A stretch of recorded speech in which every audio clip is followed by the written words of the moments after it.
वाला concept discuss किया था कि जब भी किसी क्वांटिटी को डिक्रीज करना होता है तो वो जो परसेंटेज होती है पहले आप उसको 100 में से सब्ट्रैक्ट करते हो, और जो परसेंटेज आती है फिर आप उसको मल्टीप्लाई कर देते हो अपनी रिक्वायर्ड क्वांटिटी से। तो मैंने देखो 91% को लिखा 91/100, और जब मैं इसको 340 से मल्टीप्लाई कर दूंगा, मुझे आंसर बताओ कैलकुलेटर से क्या आ रहा है?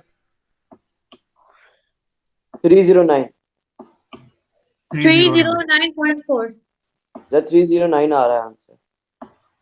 ठीक है, अगर डेसिमल में आ रहा है तो डेसिमल में लिख दो, और अगर जैसे 309.4 आ रहा है तो आप 309.4 लिख दो, और 309 भी लिख सकते हो, ठीक है, लेकिन जो कैलकुलेटर में आ रहा है वही लिख दो।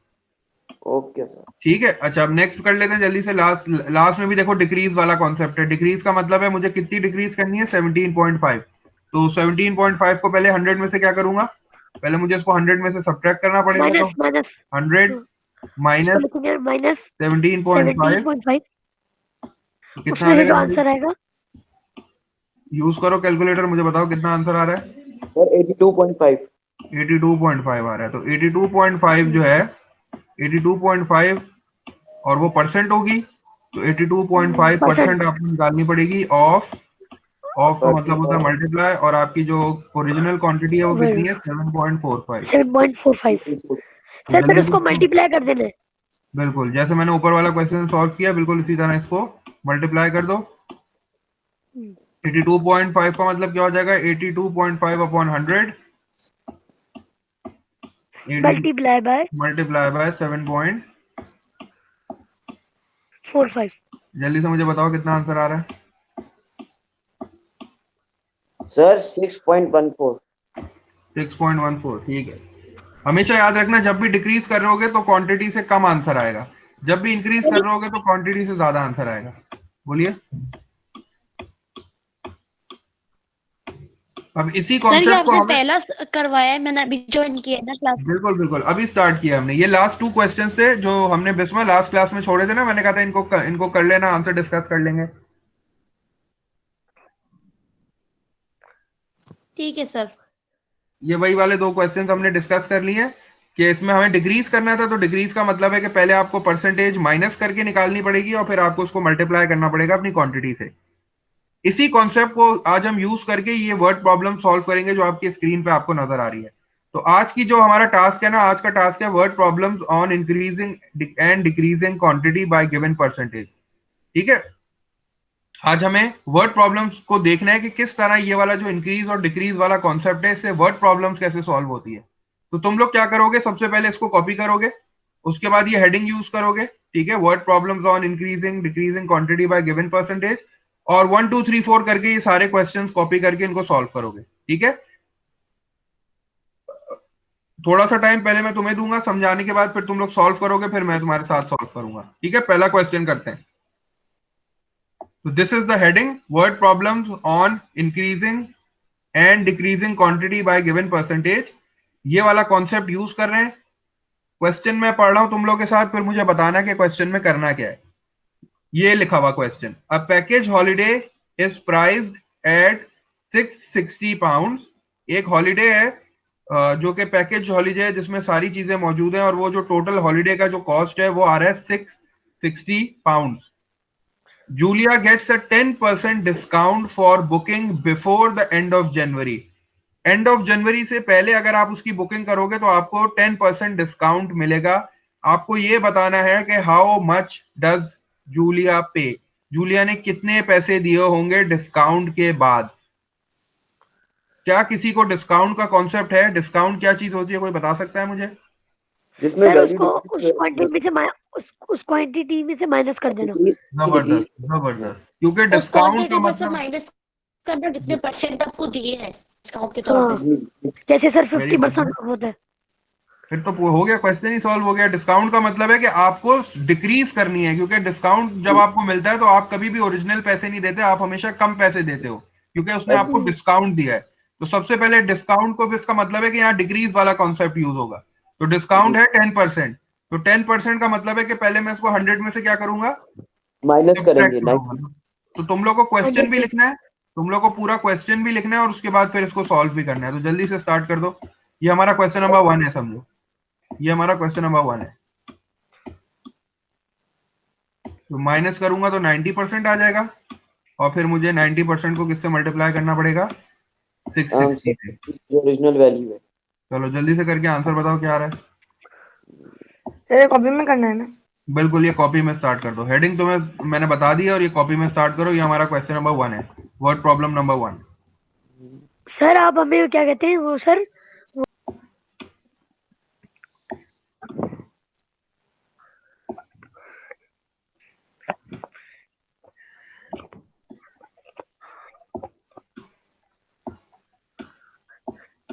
सर आंसर आ गया 594 पाउंड। 594 बिल्कुल सही है, ये आंसर आ रहा है, सही है ना सर? बिल्कुल सही है। तो ये डिक्रीज वाले कॉन्सेप्ट हो गए, क्योंकि डिस्काउंट जो है ना बेसिकली वो डिक्रीज वाला कॉन्सेप्ट है, क्योंकि डिस्काउंट में कभी भी आप ओरिजिनल प्राइस नहीं देते, तो इसका आंसर डिक्रीज वाले कॉन्सेप्ट से यूज किया हमने, और इसका आंसर वही 594 जो है वो हमारा पाउंड्स। ठीक है। चलो अब सर इसको न्यू हेडिंग के साथ शुरू करना है ना? बिल्कुल, ये हेडिंग आपको पता है ना, word problems on increasing and decreasing quantity. Sir ji Arman पूछिए। सर इसमें से क्वेश्चन को A package holiday is priced at pound 660. Julia gets a 10% discount for booking before the end of January. How much does she pay? This is the question. ये इसका answer लिखा हुआ है मैंने पहले से, ठीक है। और जब मैंने इसको सॉल्व किया तो मेरे पास आंसर एग्जैक्ट यही आ रहा था। तो since this is a word problem, तो वर्ड प्रॉब्लम में आपको आखिर में एक स्टेटमेंट लिखनी पड़ती है, तो स्टेटमेंट भी लिख लेना कि जूलिया हैज टू पे पाउंड 594, इस तरह लिख लेना, आफ्टर 10% डिस्काउंट। Okay sir.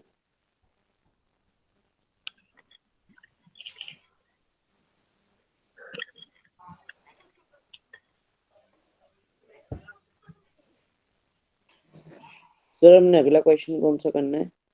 चलो अब अगला क्वेश्चन ये वाला करते हैं, ठीक है। अगला क्वेश्चन हमारे पास ये वाला है, दिस इज क्वेश्चन नंबर 2। पहले ये क्वेश्चन नंबर 1 अगर कर लो तो फिर मैं बताता हूँ। क्वेश्चन नंबर 2 हमारा ये टिप वाला है, ठीक है।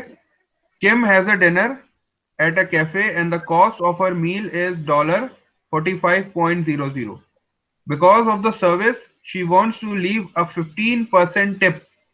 वो 15% टिप छोड़ना चाह रही है, तो what is her total bill including the tip. तो अभी जो टिप का कॉन्सेप्ट है ये क्या होगा, इंक्रीज वाला होगा कि डिक्रीज वाला होगा? ये डिक्रीज वाला होगा मेरे डिक्रीज ख्याल increase इंक्रीज increase वाला इंक्रीज होगा, क्योंकि इंक्रीज टिप आप अपनी खुशी से देते हो और आप एक्स्ट्रा अमाउंट देते हो ना। टिप तो ये से। होता है कि आपको ओके। किसी की अच्छी लगती है सर्विस तो आप इसको एक्स्ट्रा, तो एक्स्ट्रा का मतलब है कि मुझे इसको 15 को क्या करना पड़ेगा, 100 में प्लस पहले। करना पड़ेगा 150। चलो क्वेश्चन कॉपी कर लो, ये क्वेश्चन नंबर 2 है हमारे पास। सर क्वेश्चन नंबर 2 को बोलो। सर क्वेश्चन 1 दिखा दे।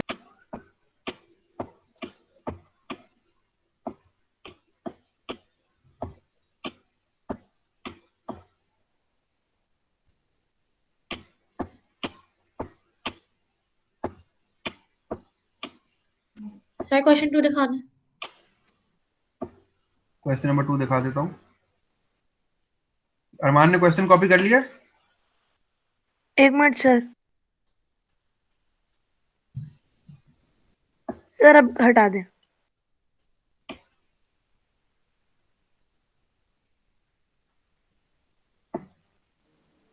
सर जी बोलिए। सर इसको लेकर हम मल्टीप्लाई कैसे करेंगे? इसको 45.00 मत लिखो, 45 लिख लो। ठीक है सर। 45.00 लिखो, 45 लिखो, एक ही बात है।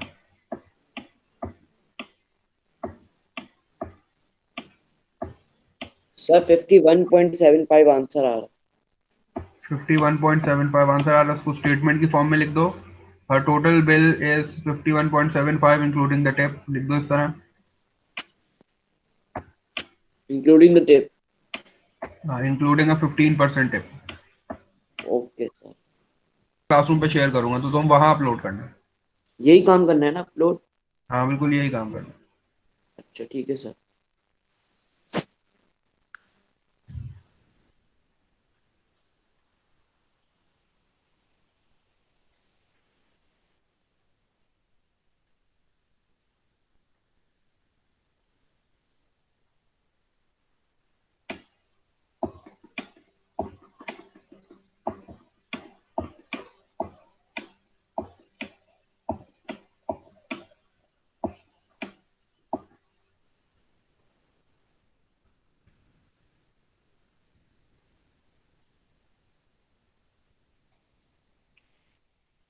सर जी अरमान बोलिए। क्वेश्चन 2 पूरा नहीं दिख रहा, पूरा दिखा दे सर। यही है पूरा क्वेश्चन 2, यही है, इतना ही है क्वेश्चन।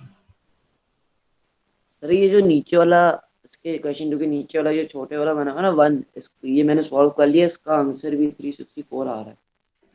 ठीक है, इसके आंसर्स मैंने आगे लिखे हुए भी हैं, इसके बाद हमें यही सॉल्व करना है। ठीक है, मैं इसको थोड़ा सा बड़ा कर देता हूँ। सर जी अरमान बोलिए। हमें सिर्फ आधा क्वेश्चन दिख रहा है, Kim has dinner at a cafe, बस यहाँ तक दिख रहा है। तुम्हें पूरी हमें तो स्क्रीन पूरा नजर, दिख रहा है, हमें तो एक वो पूरा तो दिख रहा है सर। वो मोबाइल पे देख रहा होगा ना, इसलिए उसको कम दिख रहा है। मैं पढ़ के सुना देता हूँ तुम्हें, ठीक है? तुम थोड़ा सा इसको ड्रैग करो ना ओके इधर सर। से, स्क्रीन को थोड़ा इधर इधर करो, स्क्रीन को हाथ से थोड़ा इधर करो अपनी। सर हो गया। हो गया, ठीक है। चलो, अब ये क्वेश्चन नंबर 2 था जिसमें हमें टिप का कॉन्सेप्ट था, तो टिप का कॉन्सेप्ट हमारा हो गया इंक्रीज वाला। अब जरा ये वाले क्वेश्चन स्टार्ट करो। ये वाले क्वेश्चंस जो हैं ये 3, 4 और 5 हो जाएंगे। जल्दी से इनको सॉल्व करो, इनके आंसर्स आगे लिखे हैं और चेक करो जल्दी से, ये आंसर आ रहे हैं। 660 वाला पैकेज हॉलिडे वाला क्वेश्चन नंबर 2 हमारा ये वाला हो गया, किम वाला, टिप वाला। और उसके बाद ये 3 क्वेश्चंस करो जल्दी से खुद ही और मुझे आंसर्स बताओ, यही आ रहे हैं। पहले क्वेश्चन में हमारे पास क्या है, पे राइज है। पे राइज मतलब उसकी सैलरी इंक्रीज हो गई है, तो सैलरी इंक्रीज में तुम्हें पता है क्या करना है। सेकंड क्वेश्चन में वो कह रहा है कि Chris has 50 books on his shelf, Jenny has 12% more, तो मोर में भी तुम्हें पता है क्या करना है। और लास्ट क्वेश्चन में भी प्राइस इंक्रीज हो गई है, तो वो भी तुम्हें पता है क्या करना है। जल्दी से तीनों क्वेश्चंस अटेम्प्ट करो, मुझे आंसर्स बताओ। सर आप क्वेश्चन नंबर 1 दिखा सकते हैं, मैं मोबाइल में से पिक्चर खींच लूं। मैं दिखा देता हूँ।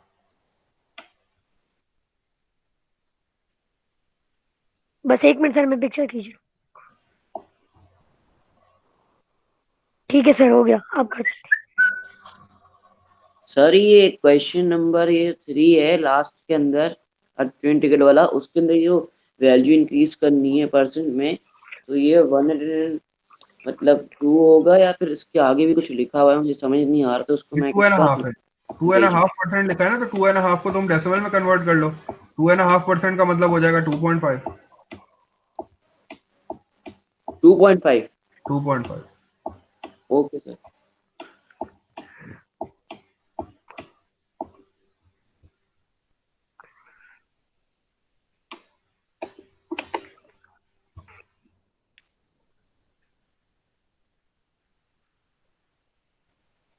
सर जरा सा ऊपर कर दें।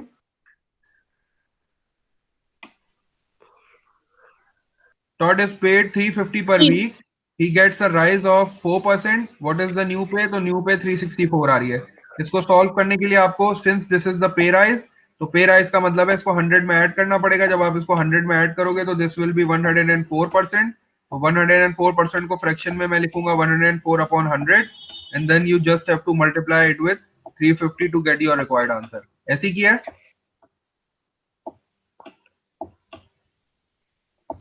अच्छा, बुक्स वाला कैसे किया? बुक्स वाले में वो मुझसे कह रहा है कि 12% मोर बुक्स है, तो मोर के लिए क्या करूंगा, मैं ऐड कर दूंगा।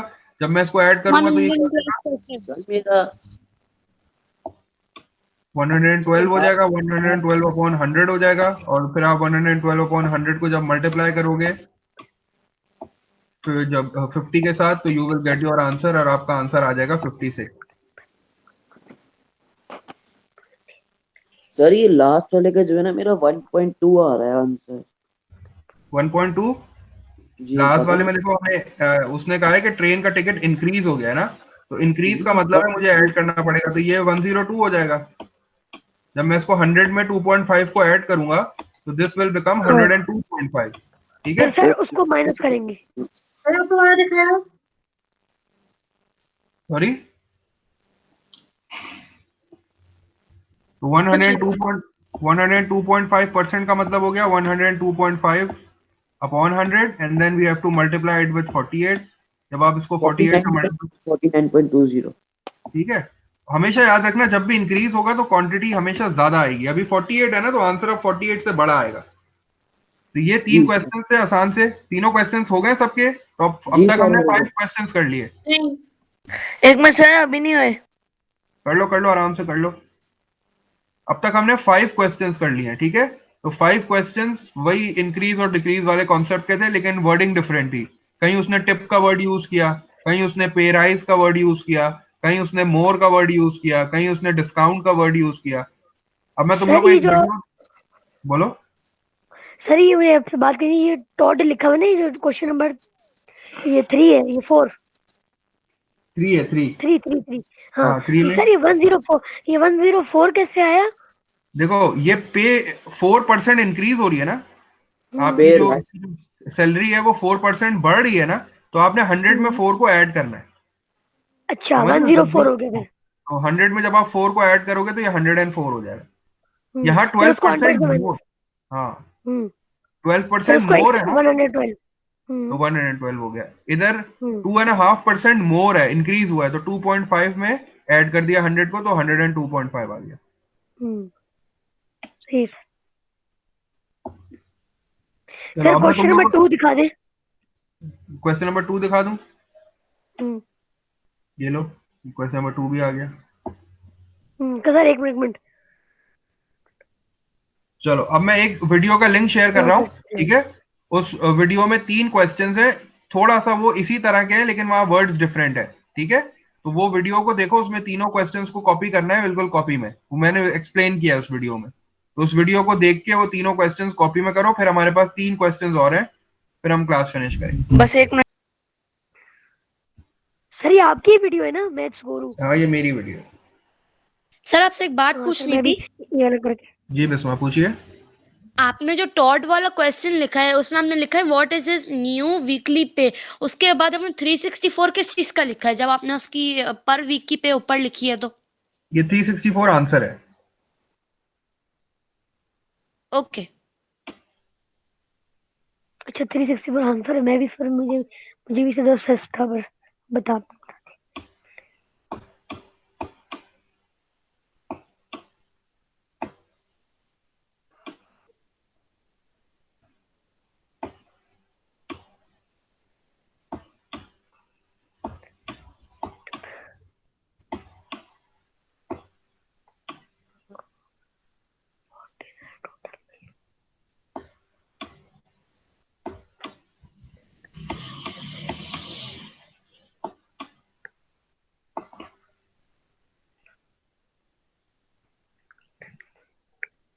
अब तक वी हैव डन 8 क्वेश्चंस है, हमारे पास टोटल 8 क्वेश्चंस हो गए।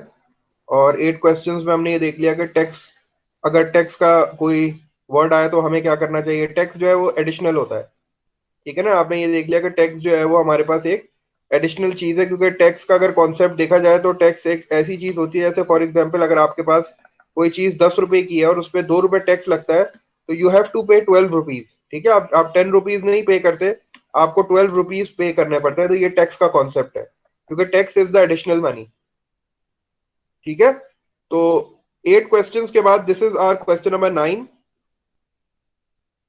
क्वेश्चन नंबर 1, क्वेश्चन नंबर 2, 5, 3, 8 हो गए। This is our question number 9, जिसमें वो कह रहा है the cost of a particular item is $700 which does not include GST at 15%. GST stands for General Sales Tax, ठीक है। टैक्स जो है मैंने अभी बताया कि दिस इज एन एडिशनल, आपने वीडियो में भी देखा कि this is an additional thing. तो 15% का टैक्स इस पे नहीं लगा है अभी। वो आपसे ये कह रहा है कि calculate the total cost after the GST is added. Tax लगने के बाद 150 को 100 से डिवाइड करेंगे और मल्टीप्लाई पर 700 कर देंगे। बस जल्दी से कर लो, जल्दी से कर लो, यही करना है। तो सर फर्स्ट क्या क्या? ठीक है, ये टैक्स प्रॉब्लम आ गया। तो टैक्स प्रॉब्लम का मतलब होता है कि इंक्रीज वाला कॉन्सेप्ट यूज करना है। तो सबसे पहले मैंने 100 में 15 को ऐड किया, और 115 इज द न्यू परसेंटेज। हमारे पास जो नई परसेंटेज आ गई वो 115 आ गई। And then you have to find 115% of 700। तो 115% सर ये कौन सा सवाल कर रहे हैं? ये क्वेश्चन नंबर 9 है। आंसर आ रहा है। क्वेश्चन नंबर 9 है ये, ठीक है। 8 आप कर चुके हो अब तक अरमान, 3 आपने वीडियो में किए थे, 5 उससे पहले किए थे। ये क्वेश्चन नंबर 9 है। The cost of particular item is $700 which does not include a GST at 15%. Calculate the total cost after GST is added. So 115% of 700 115% can be written in the form of fraction as 115 upon 100. 115 upon 100 of का मतलब होता है multiply. 105 upon 100 of means multiply by 700. Answer क्या आ रहा है Umar? 805. Your new cost after the 15% tax is coming out to be 805. Statement लिख लेना. ठीक है, वर्ड प्रॉब्लम में याद रखो हमेशा आंसर स्टेटमेंट की फॉर्म में आ जाता है. नेक्स्ट क्वेश्चन ट्राई करो. नेक्स्ट क्वेश्चन ट्राई करो. Total cost after the GST is added. ठीक है. The total cost after the GST is added is 805. Sir ये लास्ट Dollar. क्वेश्चन है या और भी करा रहे हैं? बस ये 2 क्वेश्चन और रह गए. 2 और 3 लास्ट है. थर्ड क्वेश्चन आखिरी है. 75% ऑफ है ना?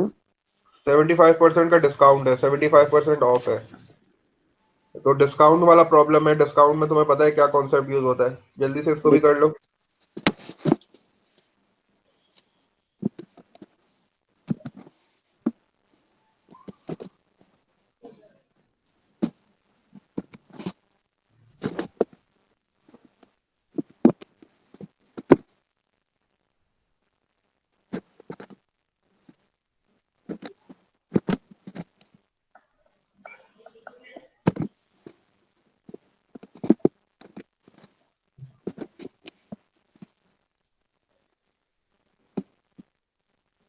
सर 5 आंसर आ रहा है. जबरदस्त. 5 आंसर आ रहा है. पहले इसको क्या करेंगे, 100 में से जल्दी से हमने 75 को सब्ट्रैक्ट किया क्योंकि 75% ऑफ है 25% निकल रही है हमारी. और 25 को जब हम 25% आ गई हमारी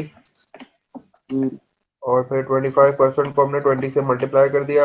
25% को उसको मैंने लिख दिया 25 upon 100 wait and then off means multiply.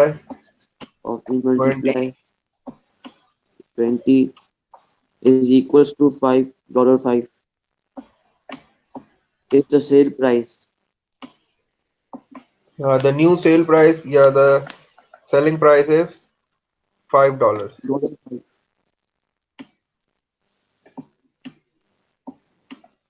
यहाँ में ये एक स्टेटमेंट लिख दो ना, 25% ऑफ 20.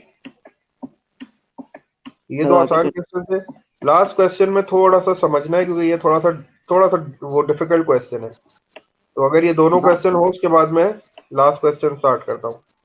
पहले दोनों क्वेश्चन कॉपी कर लो. जी बोलिए सर. इसमें आपने 100 में से 75% निकाल ले तो आपके पास 25% आपको 25% से सॉल्व करना है.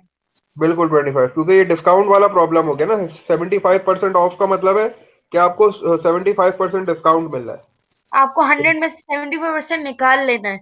बिल्कुल आपको 25% से अपना निकालना है बिल्कुल. प्राइस है. 25% ऑफ 20 निकालोगे आप तो फिर आपका 5 आंसर आ जाएगा. सर अगर हम लोग सर मुझे भी एक सवाल करना है. उमर एक मिनट. उमर ब्रो मेरा अगर हम सर हम लोग 100 में से 75 निकालेंगे तो 25% हमें ऑफ पड़ेगा जो आपने आगे लिखा है. हाँ, आपको पे करना पड़ेगा 25% क्योंकि 75% तो वो आपको माफ कर देंगे ना क्योंकि ऑफ है, डिस्काउंट है. तो आपको सिर्फ 25% पे करना पड़ेगा. सेल में यही कॉन्सेप्ट होता है ना. सेल में यही होता है. लोग क्यों इसलिए सेल की तरफ जाते हैं क्योंकि वहां जो है वो आपको डिस्काउंट मिलता है. अगर ओरिजिनल में आपको वो चीज 1000 रुपए की मिलेगी तो सेल में आपको फिर वो चीजें थोड़े कम पैसों में मिल जाती है. 500 या 600 उतनी की मिलती. बिल्कुल.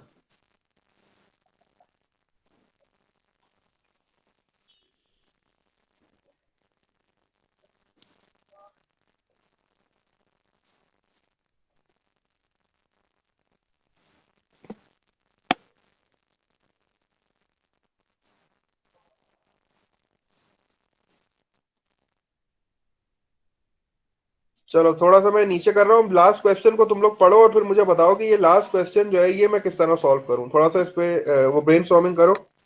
ये लास्ट क्वेश्चन को पढ़ के मुझे थोड़ी सी हेल्प करो कि मैं इसको कैसे सॉल्व करूँ. ये जो VAT लिखा है ना ये वैल्यू एडेड टैक्स है. ये भी एक टैक्स है. सर तो सर ये अब कैसे होगा ये? देखो अब इस क्वेश्चन को पहले पढ़ो. क्वेश्चन कह रहा है कि यहाँ इसने लिखा हुआ है सुमीना बॉट अ सूट सर के, मेरा आंसर आ गया सर, मेरा आंसर आ क्या आंसर आ रहा है? सर 2866। तुमने क्वेश्चन को नहीं पढ़ा ना गौर से, जरा क्वेश्चन को मैं पढ़ के तुम्हें उर्दू में समझाता हूँ, फिर मुझे बताना कि तुमने कैसे किया है। सर मैं समीना तो bought a suit plus case, ना। हाँ देखो देखो मैं पढ़ता हूँ फिर मुझे बताओ। हाँ सर सुमीना आप बोलिए। Bought a suitcase for ₹2730। ठीक है, एक सूटकेस खरीदा गया है जिसकी प्राइस थी 2730। उसने इतने पैसों का सूटकेस खरीदा। The value added tax for this item is 5%। इस आइटम का जो वैल्यू एडेड टैक्स था वो 5% था। तो मुझे ये बताओ कि what was the price of the suitcase before the value added tax.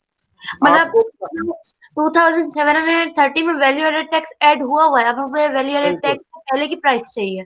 जबरदस्त, बिल्कुल हमें यही करना है। ये जो 2730 है ना, इसमें टैक्स इंक्लूडेड है। ये टैक्स इसमें इसने इंक्लूड करके मुझे नई प्राइस बताई है। वो ये अच्छा कह सर रहा है उसने कि उसने सर बोलो। निकाल के फिर ये दी है, इसका मतलब यही है ना, हाँ तो अभी वैल्यू तक तो एडिट करके दी। बिल्कुल, सर अभी उसमें तक तो हम लोग टैक्स के बाद वाली प्राइस निकालते थे ना।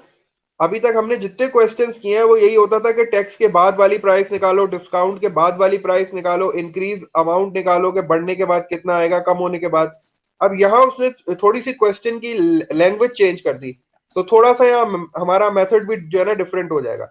तो अभी जैसे बिस्मा ने बोला कि ये जो 2730 है, दिस 2730, इसको मैं जो है वो बिस्मा की बात को जो है ना वो उसमें लिख रहा हूँ वर्डिंग्स में।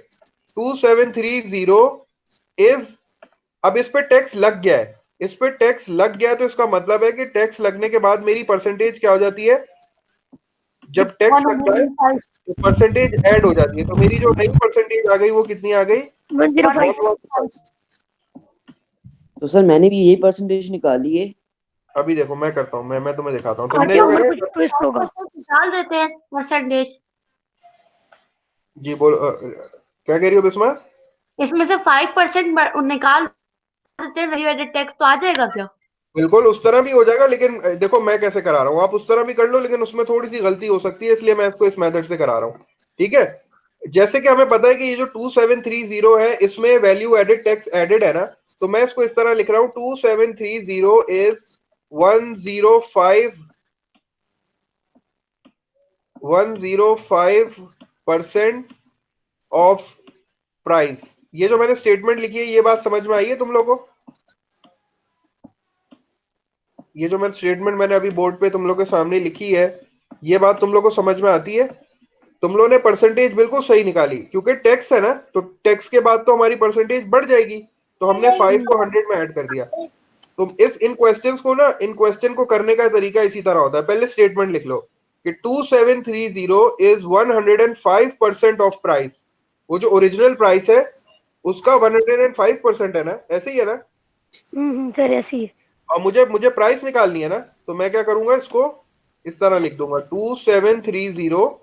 और मुझे पता है कि मैथ्स में ये इज का मतलब होता है इज इक्वल्स टू, मैथ्स में इज का मतलब होता है इज इक्वल्स टू, और वो 105% का मतलब क्या हो जाएगा? 105 अपॉन 100। और मल्टीप्लाई बाय 2730, यही होगा सर? नहीं, वो 2730 वाली प्राइस मुझे नहीं, वो तो मैंने यहाँ लिख दी ना। इस प्राइस की जगह पे मैं प्राइस की लिखूंगा, क्योंकि मुझे ये वाली प्राइस पता नहीं है। ये वाली प्राइस मुझे फाइंड आउट करनी है। अब जल्दी से जरा कैलकुलेटर से सॉल्व करके मुझे प्राइस बता दो। ये 100 यहाँ डिवाइड हो रहा है, उधर जाके क्या हो जाएगा? मल्टीप्लाई हो जाएगा। तो ये क्या हो जाएगा? 2730 मल्टीप्लाई बाय 100। और अब आंसर बताओ। और फिर यहाँ क्या बच जाएगा? यहाँ बच जाएगा is equals to 105 multiply by price. तो अगले स्टेप में इस 105 को भेज देंगे वहां। हमें प्राइस चाहिए ना, तो मैं प्राइस की जगह पे पी लिख रहा हूँ। ठीक है, चलो पूरा लिख देता हूँ, मैंने लिख दिया तो मैं पूरा लिख देता हूँ। जल्दी से उसको 100 से मल्टीप्लाई करो, कितना आएगा? 273,000। और ये जो 105 है यहाँ मल्टीप्लाई हो रहा है, ये दूसरी साइड पे जाके क्या हो जाएगा? डिवाइड।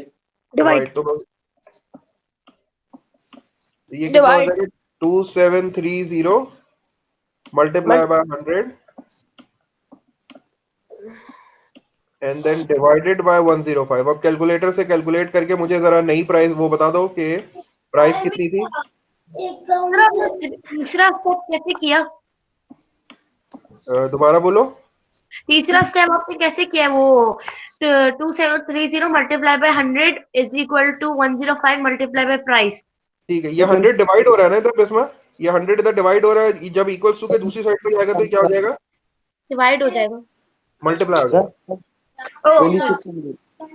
और Why are you writing 2730 before 100? नहीं तो आप 100 को पहले लिख दो, आप 100 पहले लिखना चाह रही हो, 100 मल्टीप्लाई बाय थ्रू ये लिख रही हो 2730, एक ही बात है। यही पूछ रही हो? जी सर ये पूछ रही हूँ। चलो जल्दी से मल्टीप्लाई करके डिवाइड करके मुझे प्राइस बता दो, क्या प्राइस आ रही है। उमर तुम्हारी आवाज मुझे क्लियर नहीं आई है, दोबारा बता सकते हो? सर 2600। ठीक है, 2600 जो थी उसकी ओरिजिनल प्राइस थी, तो 2600 की प्राइस पे उसने टैक्स लगा के मुझसे पैसे ज्यादा लिए। तो अब हमें दोनों चीजें बतानी है, हमें इसकी ओरिजिनल प्राइस भी बतानी थी कि वो जो हमारा सूटकेस था वो बेसिकली 2600 का था। द सूटकेस वाज ऑफ ₹2600 और वैल्यू एडेड टैक्स कितना लगाया उसने, हमें ये भी बताना है। तो वैल्यू एडेड टैक्स के लिए मैं क्या करूंगा, बाद वाली प्राइस को माइनस कर दूंगा। सर ये वैसे थोड़ा कॉम्प्लिकेटेड है। ये थोड़ा सा डिफरेंट है ना, इसलिए मैंने कहा था ये आखिर में कराऊंगा। ये इसके और क्वेश्चंस करेंगे नेक्स्ट क्लास में इंशाल्लाह, तो और थोड़ा सा समझ में आ जाएगा। तो मुझे ये भी पता चल गया कि उसने मेरी जो सूटकेस था उस पर टैक्स कितना लगाया, तो मैंने बाद वाली प्राइस को ओरिजिनल प्राइस से सब्ट्रैक्ट कर दिया, तो मेरे पास आंसर कितना आ जाएगा, ₹130।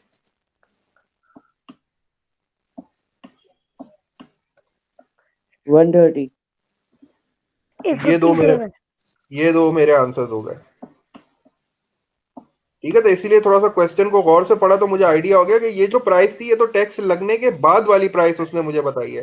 तो जब टैक्स लगने के बिल्कुल मैं शेयर करूंगा बिल्कुल।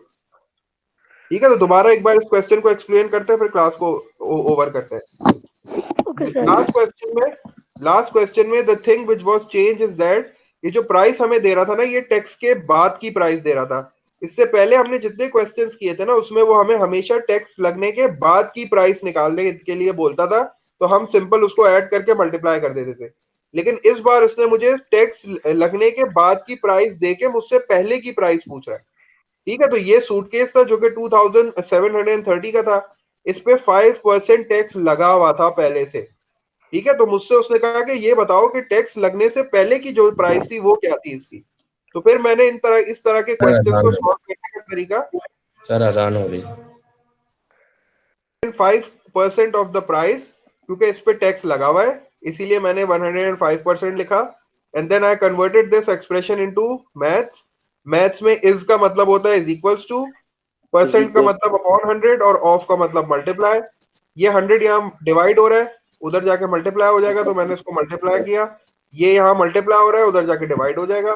And I find out the price as 2600 और ओरिजिनल प्राइस उसकी 2600 थी, उस पे 5% इसने टैक्स लगाया और इसकी प्राइस बढ़ा दी 2730।